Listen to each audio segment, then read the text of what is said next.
Right. All right, friends, we are live. And Hamilton, Ontario.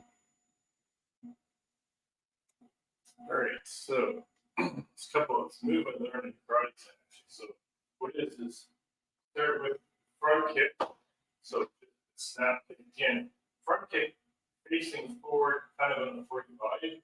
All you're doing is snap the front, drag it forward, bring up the knee, and just extend the leg. So like this. So what happens is front kick. The front kick will push someone's stomach or sternum this way. What's going to happen is the head will fall down like this. So what happens is front kick, person falls forward like this. All you do is bring it elbow up. For me, it'd be left. So I'll do like this. Boom. So remember this front kick. When the head is lowered from the kick, bring the elbow up, and then snap the neck up. And then they start bobs down again. And then all the way down, got boom. Just take boom. It's like snap. You probably don't need anything to do more for the elbow, but just in case you've got the snap. So remember, the technique is this. Oh, then low block, boom, and then but probably the elbows as much as you need, period. Okay? You probably don't need anything else after that.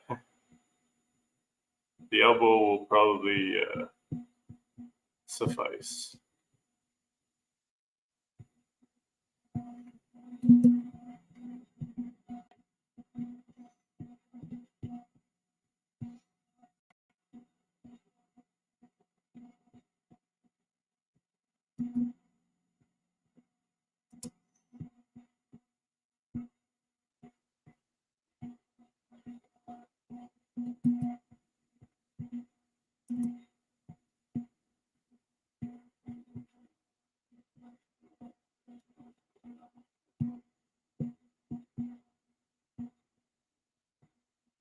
It would probably suffice, okay? So just keep that in mind.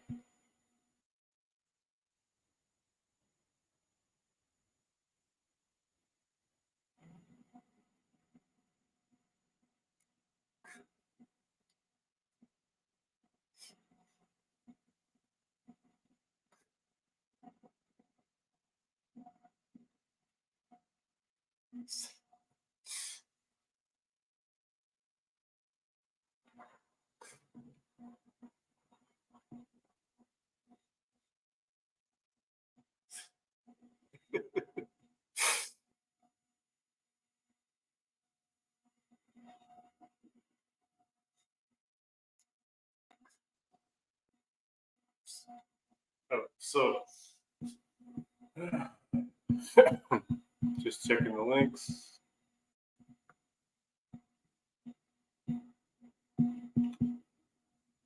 And I'm going to be doing a podcast with Gary on atheism on my 43rd birthday. Coincidence? Never really think about it at the time. It's like it's just another day, man. It's just another day. Just another Manic Thursday. Yeah, that's fine. So again, remember the technique. Step in, front kick, elbow up as the head comes down, and then smack. Probably don't need this part, the elbow, and then you can probably just probably don't need that. Where am I? Oh, I'm in Hamilton, Ontario. Where are you?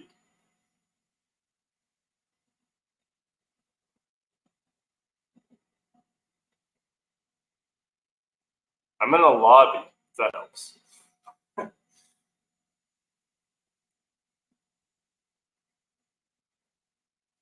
but I like to use the lobby because the lobby can handle the kicks and the strikes. So if I do full force front kick, it's supposed to handle it. It's like 4 inches of reinforced steel.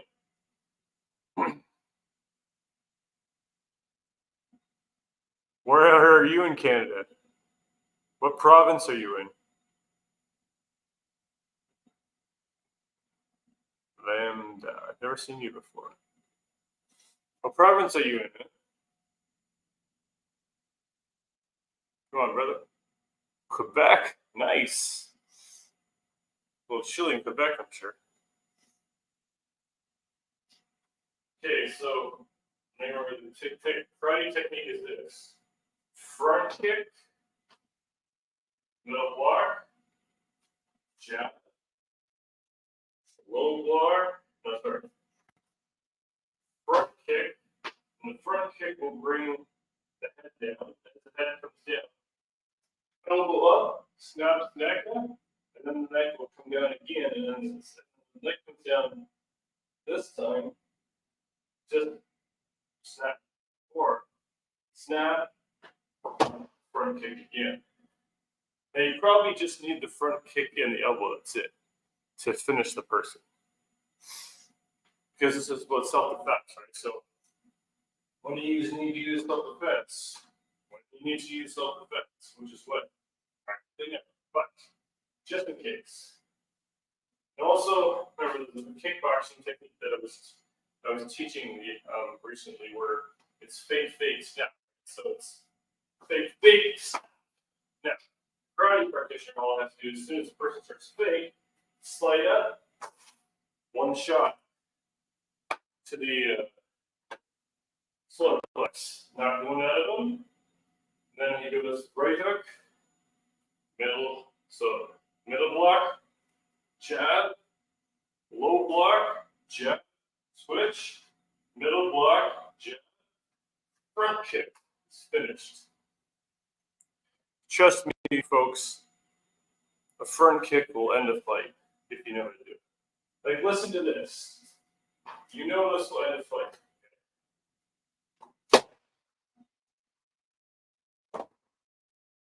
Like, you can feel there's power in that kick that's going to do some serious damage to the person who's on the receiving end of it.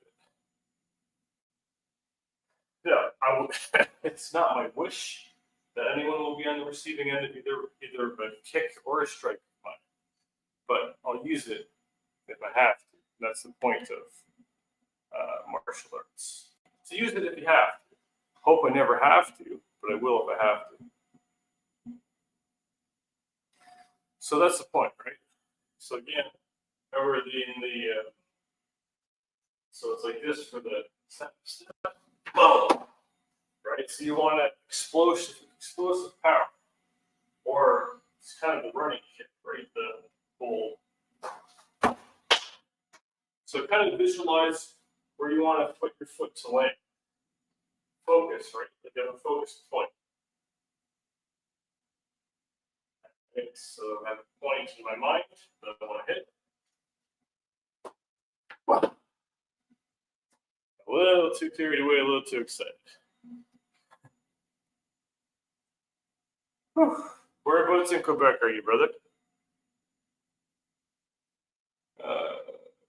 Quebec City, Montreal, Hull. All right, so our front kick. See if I can get the space here. Probably not.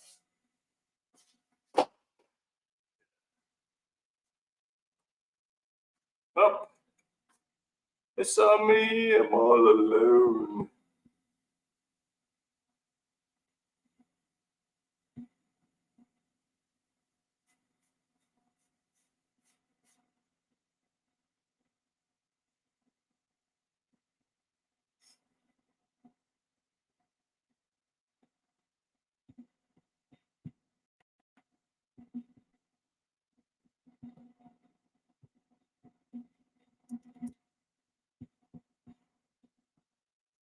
also remember in self-defense, another good thing to keep in mind, of course, is combination. So remember this is so right hook, middle block. So when you do a middle block, you want to do your arm comes through about halfway, maybe a little further than halfway, and you just swing it up. But you have your wrist here. And the thing is, the reason you want your wrist like that is because the other person's wrist would be like their arm would be like this. And what that does is it eliminates the possibility of them regaining power from their arm, right? Because if someone can have their arm at least 45 to 90, 45 this way, they have power. But if you have them about 40 degrees or less of an angle on the arm with the wrist like that, they're not going to be able to do a damn thing. That's the point. So again, right hook, middle block, or right hook, block it, jab, reverse, block here, jab, swing, middle block, or middle block, there on the arm, moving around, oh, just drop your elbow right on the center of the neck.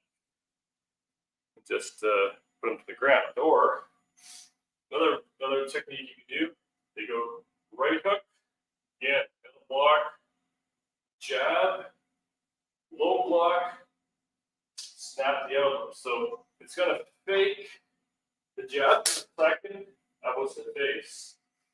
Now, the other way, they're going to try to strike you.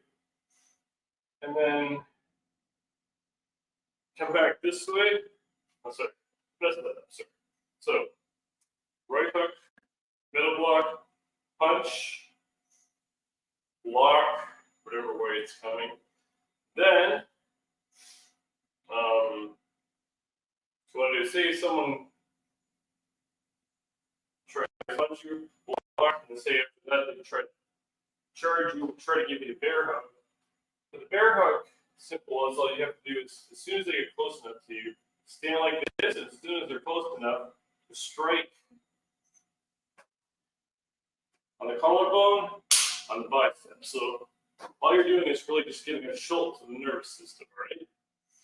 And that jolt to the nervous system will throw them off balance, and that's all you need. And then the balance, that their head will come down a bit because they're going like this. Now, this, then this, then you're going to push the arm down. Pushing the arm down, it's going to bring the head forward. And the head forward, so in real time, it's going to look like this. Someone tries to charge you, all you're going to do is, so shock here, and then push the arm down. It could look like a C-hook claw. As that comes down, goes from the collar to around the back of the neck, stepping aside, simply continue the forward momentum. So essentially, you're causing your opponent to defeat themselves by using their momentum against them in the same direction that they're already going. So use as minimal effort, minimal force, which is the idea: conserve energy, minimal movement with maximum power, efficiency, and effectiveness, with speed and power being controlled at all times. That's the key to it all. You have to have your emotions under control, otherwise, it just won't work. Regulating your emotions,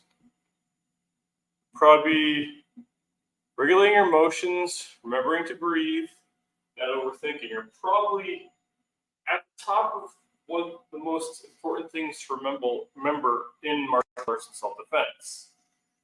Because the normal reaction of the human being when faced in a high-stress situation like fight is stress. What do we do? But just give yourself breath. Like I said, take a deep breath. you'll be amazed how quickly that'll regulate your body system. Regulate your hormones, regulate your emotion, regulate everything, blood pressure, all of it elements. So the whole gamut of emotion and how it works in your body, cortisol, adrenaline, all that jazz, is affected primarily by how you respond to stimulus. Meaning, how you respond to the situation will determine more or less what the outcome of the situation will be for punch or kick has been thrown or attempted. Because it's going to be your confidence and your calm under pressure that are likely going to win the day. I'm not saying that speed and power don't have an effect in the fight, because they certainly do. I'm saying speed and power are not everything. And speed and power are controlled most effectively by people who have emotions and are controlled. As the expression goes again, it's called mastering violence. And what I mean by that again is mastering violence means you know how to be violent, but you're only violent when you have to, which is almost never. That's what I mean by mastering violence. Knowing how to be violent, but knowing that you only have to be violent when you need to defend yourself from other people, which is almost never. But, even that aside, I would still recommend taking martial arts as a good practice to do, because it'll teach you self-confidence, you'll get cardio, and do a little development. So it's more about personal development. For me, it's about personal development, self-confidence, self-discipline, knowing how to handle myself in a situation should a situation arise. That's what's about, right? That's what's about. So again, the technique for karate, this first one tonight was front kick, and then as the head comes down from the kick, elbow snaps the neck and head up, and the head, of course, can naturally fall down again.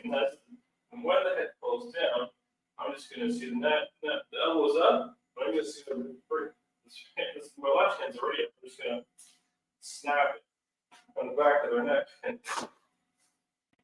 I probably don't need to, but there is a possibility that it could, depending on the size and so on, and the person fighting. Now, if I want to end the fight quickly, the front kick would probably be enough, because if I do this, that's going to break someone's ribs, okay? So I probably don't even need to use the elbow. All the time. All right, good brother. No, brother. All right.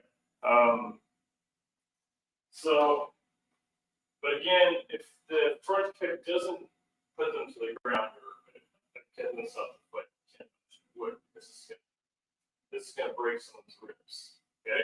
So again, it's front kick, as the head comes down, elbow up, and as the head and neck gets stacked up from the power of the elbow. And again, it's going to come down, take this part, and you just hit it hard and fast.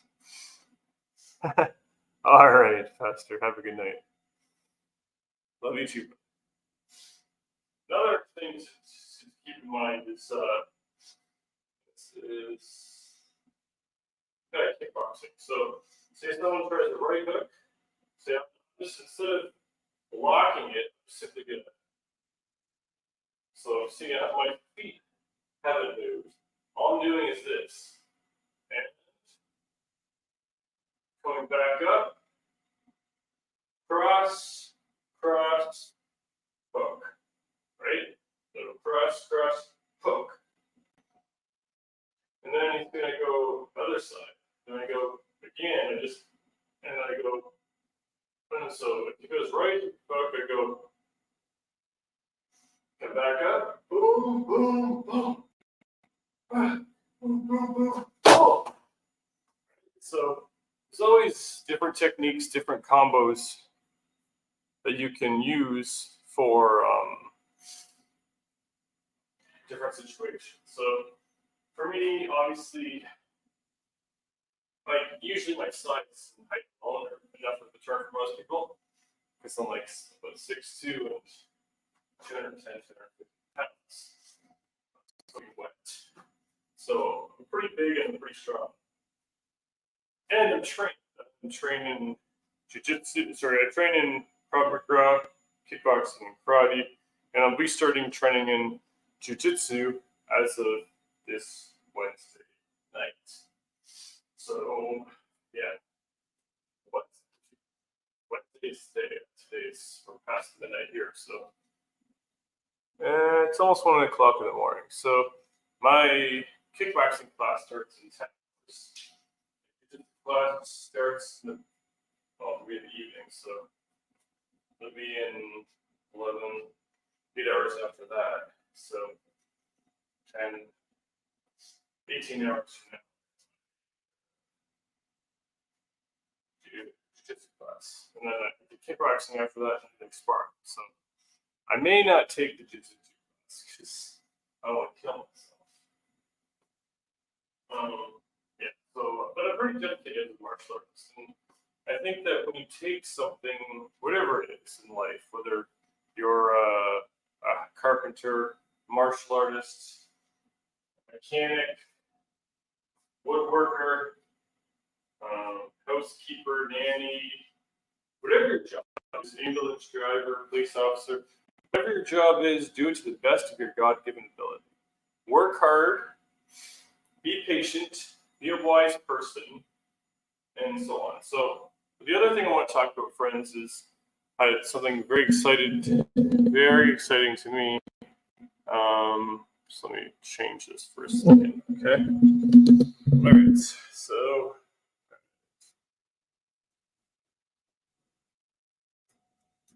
and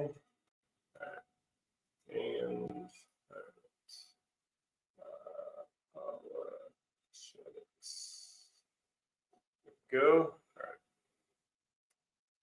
So I want to talk about for a moment something I've done, working on a little bit. All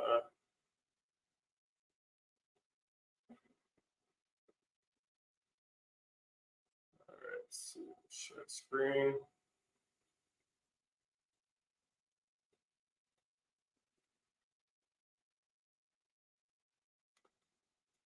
So if you can see this, it probably work better if you full screen it, but this is a curriculum that I'm developing for my intro level course for apologetics.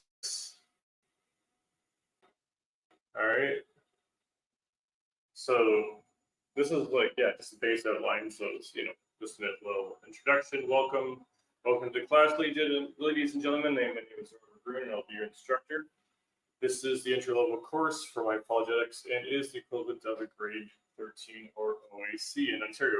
OAC stands for Ontario Academic Credit, which is the equivalent of a first-year university credit.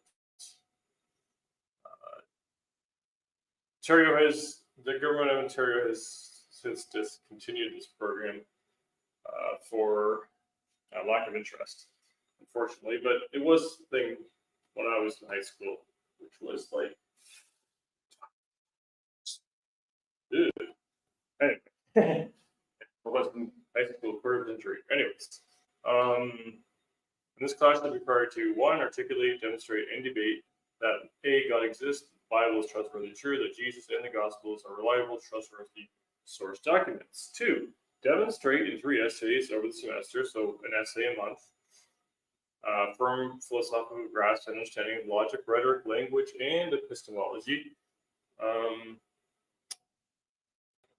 A, that satisfies me. B, that demonstrates you can discuss theology, apologetics, and philosophy in everyday layman terms. All right, let's see. Put this up again. Demonstrates you're ready to move on to the college level. Or the, intermediate level course, which is be the one that follows this one.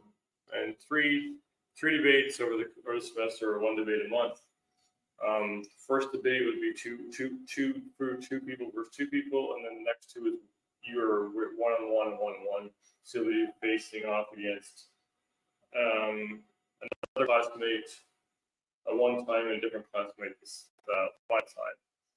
And then again, same criteria that is met for the first 2 as first 3, and then each of these 3s is worth a third of the mark, and then they're broken down categorically into sections that I've given. So this is the introduction course I have for Apologetics, and you can see there's no big words in here because it's the intro level course. So the bigger words will become in the more intermediate and in the advanced course. The advanced course, I'm going to talk as a professor. The intermediate course, I'm going to talk a little more advanced than this course, but not quite as much as the advanced one, okay? So, of course, it makes sense working with the levels that I'll be teaching at. So, yeah, so just keep that in mind. Just keep that in mind.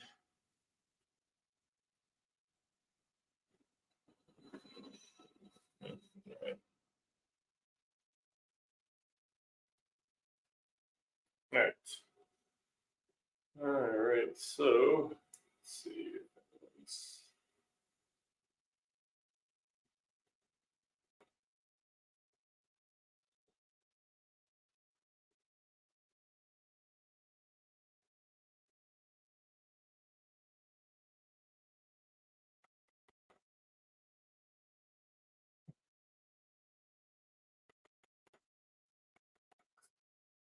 All right, so let's show. Okay, let's stop this. So and I'm going to flesh out more at first in the course of that course. So Apologetics, first I'm going to teach for intro level. You'll be required to submit an essay once a month, to be required to debate once a month, and of course you're going to have to be able to, in a class, at every class, demonstrate and articulate course material that we're talking about. So in philosophy, and for atheism versus theism, I have 4 main points of contention. That's logic, morality, epistemology, and design. Now, in my course, I want you to be able to steal me. I want you to be able to argue for and against it and demonstrate to me that you have the ability to do so, logically, reasonably, rationally. So, it's work. So, I mean, you may say, "Oh, Robert, that's a lot of work for first year." First year university? Yeah. I don't know, man. I expect a lot, but I also expect a lot from it of myself. And let me tell you this, I expect more from myself than I do from other people every single day. My expectation of people is 0. Now, does that mean I expect that people will only do 0? No. What I'm saying is I set the bar low because I know people have different levels, and I have to work with levels that people are on. So if I take the pressure off myself not to expect people to be at a particular level in their life, then it makes it easier for me not to, have the unreasonable expectation to expect something from someone that probably won't materialize or manifest. So for me, it's just, being honest with life and so on. All right, so that's how I approach it. I mean, but everyone's different, right? So if you have a different suggestion for me to how I'm doing my martial arts, how I'm doing apologetics, I'm open to it. Like, I have ideas of my own, of course, and I'm not going to listen to everything everyone says just because, just get twisted around it. It's ironic. The Bible warns against that, about being blown by every wind of doctrine. Right. Bible does talk against that.